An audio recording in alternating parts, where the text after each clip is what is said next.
Friends, Jharkhand RS classes में आप लोगों का बहुत बहुत अभिनंदन और बहुत बहुत स्वागत। तो जैसा कि हमने प्रीवियस वीडियो में जो भी साउंड से जो भी कंटेंट दिए उसी से रिलेटेड आज हम लोग न्यूमेरिकल्स को देखेंगे, जो काफी इंपॉर्टेंट होने वाला है। आज का सेशन बहुत मजेदार होगा, जो भी आप लोगों के लिए वेटिंग था ये। और आज हमने उस सेशन को लाया है जो न्यूमेरिकल्स बेस्ड हैं और साउंड से रिलेटेड है। आज मैं क्वेश्चन जो बताऊंगा थोड़ा आप लोगों को लगे स्लो है, बट मैं आगे वाले वीडियो में जो नेक्स्ट वीडियो आएगी उसमें हम कोशिश ये करेंगे कि आप लोग पहले मेरे कॉन्सेप्ट को समझें, बनाने का जो तरीका है उसको समझें। मैं स्लो चलूंगा और उसके बाद भी नेक्स्ट वीडियो आने के बाद हम फिर उसे फास्ट मोड में बताएंगे, ठीक है। तो आइए देखते हैं। सबसे पहले हम क्वेश्चन 1 की बात करते हैं। देखिए आपके सामने क्वेश्चन लिखा हुआ है। किसी भी ध्वनि स्रोत के 450 मीटर की दूरी पर कोई व्यक्ति 500 हर्ट्ज की ध्वनि सुनता है। स्रोत से मनुष्य के पास तक पहुंचने वाले दो क्रमागत संपीड़नों में कितना समय अंतराल होगा। तो समझिए इस क्वेश्चन को ठीक से। यानी कि एक ध्वनि स्रोत है, ये आपका ध्वनि स्रोत है, ध्वनि स्रोत है जहां से ध्वनि उत्पन्न हो रहा है, ठीक है। और एक यहाँ हमारा लिसनर है, यानी श्रोता है, श्रोता है। और इन दोनों के बीच का जो डिस्टेंस दे रखा है वो है हमारा 450 मीटर। इसको बढ़िया से समझिएगा। और ये जो ध्वनि सुन रहा है वो 400, थोड़ा इधर हम, और कैमरे में शायद नहीं आ रहा होगा तो हम यहां कर देते हैं इसको, ठीक है। ये है हमारा श्रोता, ठीक है। तो ध्वनि स्रोत और श्रोता के बीच की दूरी है 450 मीटर। उसको हम देखते हैं। फिर क्या है कि वो व्यक्ति जो है 500 हर्ट्ज की ध्वनि को सुनता है। चलिए थोड़ा सा ध्वनि का भी हम पैटर्न बना लेते हैं। इस तरह से ध्वनि जा रही है उसके पास। अब ध्वनि का जो फ्रीक्वेंसी दिया हुआ है, ये फिगर को आप लोगों को बढ़िया से पता है, हमने बताया भी है। जैसे ये फिगर आपके मन में आता है, आपके दिमाग में जाता है, तो ये आपका फ्रीक्वेंसी यानी 1 सेकेंड में कंपनों की संख्या है ये। तो ये हमारा आवृत्ति कहलाता है, यानी कि एफ, वो है हमारा 500 हर्ट्ज। इसको समझिएगा। उसके बाद स्रोत से मनुष्य के पास तक पहुंचने वाले दो क्रमागत संपीड़नों, इस पे आप गौर कीजिएगा थोड़ा। दो क्रमागत संपीड़न, तो यहाँ आपको दिख रहा होगा एक संपीड़न यहाँ, एक संपीड़न यहाँ। इसके बीच का जो डिस्टेंस है ये हमारा जो है, इसके बीच यानी कि दो संपीड़नों के बीच का समय अंतराल आपसे निकालने बोल रहा है, टाइम पीरियड निकालने बोल रहा है, यानी एक कंपन करने में कितना समय लगा वो आपसे पूछा जा रहा है। तो अब हम देखते हैं। इसके बाद हम क्या करेंगे कि टाइम यानी कि टाइम पीरियड यानी आवर्तकाल को समझेंगे कि आवर्तकाल क्या है। तो आवर्तकाल आपको पता है कि एक कंपन पूरा करने में जितना समय लगता है। तो इसके बारे में हमने बताया था, आवर्तकाल और फ्रीक्वेंसी दोनों अपोजिट रेसिप्रोकल होते हैं, यानी विलोम होते हैं, ठीक है। अब हम लिखेंगे 1 फ्रीक्वेंसी का वैल्यू है 500, यहाँ 500 देंगे। उसके बाद आप डिवाइड करेंगे तो आएगा आपका 0.002 सेकेंड। यानी कि जो आवर्तकाल निकल के आया, दो संपीड़नों के बीच की जो आवर्तकाल है, यानी कि एक कंपन करने में जो समय लगा है वो आपसे पूछा गया था। तो इसका आंसर हमारा होगा 0.002 सेकेंड, अर्थात इसका जो आंसर होगा वो ऑप्शन बी होगा। इसको फिर से एक बार समझ लें। क्या बता रहा था कि ध्वनि स्रोत से श्रोता के बीच की दूरी 450 मीटर दिया था। आप सोच रहे होंगे कि भाई ये 450 मीटर का यूज कहीं नहीं हुआ, ठीक है। तो देखिए यहाँ पे ये जो डिस्टेंस, इससे कोई मतलब ही नहीं है। ये ध्वनि स्रोत और श्रोता के बीच का जो डिस्टेंस दे रखा था इसका कोई मीनिंग नहीं है। इसलिए नहीं है क्योंकि ये दो संपीड़नों के बीच की दूरी पूछा गया है यहाँ पे, सॉरी टाइम पीरियड पूछा गया है। दो संपीड़नों के बीच चलने में जो ध्वनि का टाइम लगा है वो पूछा जा रहा है। तो फिर इससे क्या मतलब है, इसका कोई मतलब नहीं। हाँ, पूछता कि ध्वनि श्रोता तक पहुंचने में कितना वक्त लगा, वो बात अलग होता, ठीक है। तो इस तरह से आपने देखा कि फ्रीक्वेंसी इक्वल टू 500 दिया, गिवन है। टाइम पीरियड का पता है कि 1/f होता है, यानी कि फ्रीक्वेंसी और टाइम पीरियड रेसिप्रोकल होता है, ठीक है। चलिए अब हम आते हैं क्वेश्चन नंबर 2 की ओर। क्वेश्चन नंबर 2 को अच्छा से पढ़ते हैं हम लोग, ठीक है। देखते हैं क्या पूछना चाह रहा है इसमें। किसी दिए हुए माध्यम में एक ध्वनि तरंग की आवृत्ति 220 हर्ट्ज तथा वेग 440 मीटर पर सेकेंड है। इस तरंग के तरंगदैर्घ्य की गणना कीजिए। अब इसमें क्या पूछा जा रहा है, आपको तरंगदैर्घ्य गणना करने बोल रहा है। तो इसका भी हम थोड़ा सा यहाँ फिगर के माध्यम से बताएंगे, ठीक है। अब देखिए इस तरह की कोई ध्वनि साउंड जो तरंग है वो उत्पन्न हुई है। अब 220 हर्ट्ज और वेग कितना दिया 440, आने की जो डेटा दिया है उसको हम आराम से पहले लिख लेंगे।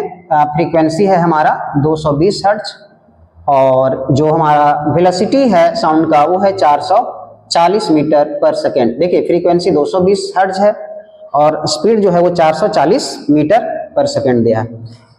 तो अब इसमें हमें फाइंड क्या करना है, तरंग दैर्घ्य फाइंड करना है, यानी लैम्ब्डा फाइंड करना है। ठीक है, तो देखिए सबसे पहले हम लोग चाल बराबर जो जानते हैं, इसमें जो हम लोग पढ़े हैं ध्वनि में, चाल बराबर होता है लैम्ब्डा इंटू फ्रीक्वेंसी, यानी कि तरंग दैर्घ्य इंटू आवृत्ति। ठीक है, इस फार्मूला को हम लोग यूज करेंगे, चाल बराबर तरंग दैर्घ्य इंटू फ्रीक्वेंसी, और ये तरंग दैर्घ्य हमारा दिया हुआ है आपका तरंग दैर्घ्य फाइंड करना। ठीक है, तो तरंग दैर्घ्य इक्वल टू हो जाएगा v बाई, इसको ऐसे लिख देते हैं। ठीक है, जैसे हमने देखा कि v equal to f into lambda होता है और हमें फाइंड करना है इसमें लैम्ब्डा, तो v बाई f हो जाएगा। ठीक है, तो वेलोसिटी हमारा जो दिया है वो 440 है और फ्रीक्वेंसी है 220, यानी कि तरंग दैर्घ्य फाइंड करना था। तरंग दैर्घ्य का मतलब हुआ कि यहाँ से यहाँ तक का डिस्टेंस कितना होगा, यानी दो सिरिंगों के बीच का कितना होगा वो पूछ रहा है। तो हमारा हो गया 2, इट मीन्स लैम्ब्डा जो आएगा वो आएगा हमारा 2 मीटर, और मीटर से हम लोग इंडिकेट करेंगे क्योंकि जो तरंग दैर्घ्य का जो मात्रक होता है वो मीटर होता है। ठीक है, अच्छा थोड़ा इसको हम शायद कैमरे में नहीं आ रहा होगा तो इधर हम कर देते हैं, कितना होगा लैम्ब्डा इक्वल टू 2 मीटर। तो हमने ये जो डिस्टेंस दिख रहा है ये हमारा 2 मीटर होगा। अब देखिए यहाँ बात ऐसा आता है कि फ्रीक्वेंसी आपका 220 हर्ट्ज दिया था, वेग 440 मीटर पर सेकेंड दिया था और बोल रहा था तरंग दैर्घ्य निकालना। तरंग दैर्घ्य क्या है, ये दोनों सिरिंगों के बीच की दूरी को तरंग दैर्घ्य बोलते हैं। और ये जो हमारा फॉर्मूला है v equal to frequency into lambda, तो हमें लैम्ब्डा निकालना था, यानी तरंग दैर्घ्य निकालना था। यहाँ देखिए तरंग दैर्घ्य की गणना करना था, तो तरंग दैर्घ्य बराबर हो जाएगा v बाई, और हम फ्रीक्वेंसी को इधर लाएंगे तो वेलोसिटी हमारा 440 और ये हम कैंसिल कर देंगे तो हमारा 2 मीटर आ जाता है। तो इसमें इस क्वेश्चन में कोई खास नहीं था, जैसे सिंपल है कि फॉर्मूला यूज कर लीजिए और आपका क्वेश्चन। जैसे देखिए इसको हम यदि और एक्सपेंडेड फॉर्म में यदि बनाते हैं तो थोड़ा देख लेते हैं, और यदि हम इसको एक्सपेंडेड फॉर्म में बनाते हैं समझने के लिए, समझिए थोड़ा। चाल बराबर क्या होता है ये पहले जान लीजिए आप, तो दूरी बटा समय होगा, यानी कि दूरी बोले तो इसको हम यदि हम लैम्ब्डा ले लें और समय को यदि t ले लें, समझिएगा, और चाल को यदि v ले लें। ठीक है, दूरी तो हम तरंग की दूरी को ही लैम्ब्डा बोल रहे हैं। ठीक है, तो ये लैम्ब्डा ही होगा। उसके बाद और समझिए लैम्ब्डा, अब यहाँ हमारा t तो 1/t, इसको हम एक्सपेंड करके भी बताए थे थ्योरी क्लास में। उसके बाद लैम्ब्डा और 1/t को हम लिखते हैं फ्रीक्वेंसी। ठीक है, क्योंकि इसके रेसिप्रोकल होता है। तो लैम्ब्डा निकालना है हमको, क्या निकालना है, लैम्ब्डा निकालना है, यानी तरंग दैर्घ्य निकालना है, तो v बाई, फिर वही हम पहुंच गए। तो जो हमारा वेलोसिटी है, स्पीड जो दिया है वो 440 मीटर पर सेकेंड और फ्रीक्वेंसी है 220 हर्ट्ज। इसको कैंसिल करेंगे तो ये 2 बार में कटेगा, यानी कि हमारा जो तरंग दैर्घ्य। इस तरह से भी आप फाइंड कर सकते हैं। ये जनरल फार्मूला आप लोग सब जानते हैं कि चाल बराबर दूरी बटा समय है, तो इससे भी आप आगे एक्सपेंड करके इसको फाइंड कर सकते हैं। तो आप इसे नोट डाउन कर लें, फिर हम क्वेश्चन नंबर 3 की ओर चलेंगे। तो इसका जो आंसर होगा वो हमारा ऑप्शन ए होगा। ठीक है, तो इसे नोट डाउन कर लें, फिर हम क्वेश्चन 3 की ओर देखते हैं और चलते हैं, देखते हैं क्या है।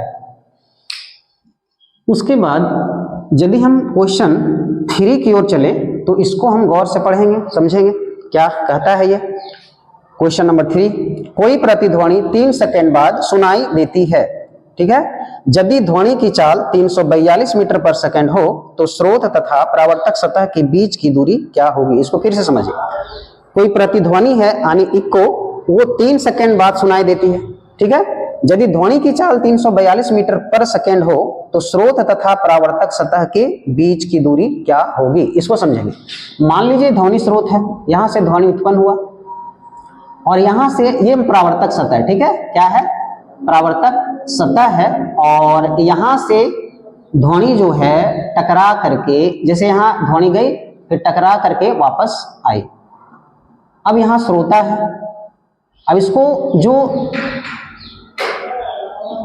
अब क्या होगा, परावर्तक सतह से टकरा, मान लीजिए कि ध्वनि जो था वो परावर्तक सतह तक जाने में d डिस्टेंस ट्रेवल किया, फिर आने में भी वो मान लेते हैं d किया, क्योंकि दोनों तो d होगा, सेम स्रोता तो ही, डिस्टेंस तो चेंज नहीं होगा। ठीक है, चलिए यहां तक हम लोगों ने क्लियर किया। अब क्या है, 3 सेकेंड बाद सुनाई दिया। अब बताइए कि ध्वनि स्रोता जो है यहाँ पे, तो ध्वनि टकराने के बाद यहाँ से निकला फिर आया, तो टाइम क्या, टाइम अंतराल यानी कि जो समय अंतराल है वो 3 सेकंड का है। ठीक, तो हम लोग क्या करेंगे, डेटा को लिख लेंगे 3 सेकंड।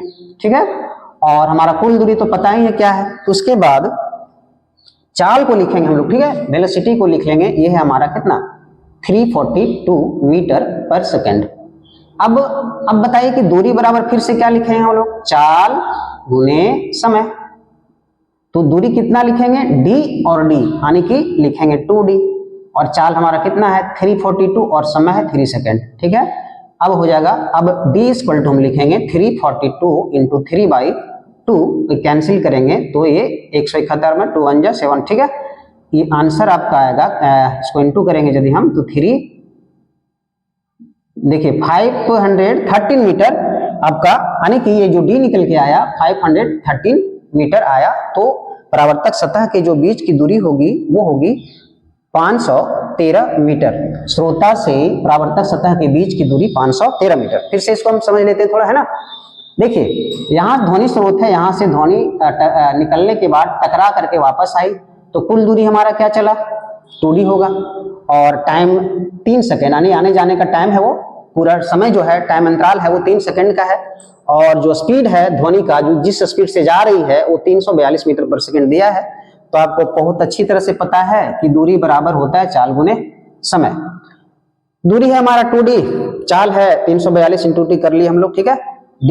अब देखिए यहाँ एक चीज हम इंपॉर्टेंट चीज में क्या है कि कभी कभी बच्चे लोग इसको भी कर देते हैं 1026। होता क्या है कि दूरी बराबर लिख देते हैं। ठीक है, दूरी लिख दिए और यहाँ दूरी रख करके चाल रख देंगे 342 और समय लिख देंगे और इसको गुना कर देंगे, हो जाएगा कितना 1026 हो जाएगा, और इसी को टिक कर देंगे। लेकिन दूरी ये नहीं समझ पाते भैया कि आने और जाने का जब हम लिखेंगे तो 2d होगा, सिंपल सी बात है। अरे भाई आने और जाने टाइम आखिर ध्वनि यहाँ से निकली फिर वापस आई, तो वो टोटल डिस्टेंस जो तब ना सुनाई पड़ी प्रतिध्वनि, वो हमारा 2d है। तो कभी कभी बच्चे क्या करते हैं कि 10 और 26 जल्दीबाजी में टिक कर देते हैं, और ऑप्शन में दिया भी रहता है। एग्जामिनर तो इतना मूर्ख है नहीं, फंसाने के लिए आपको कुछ भी करेगा।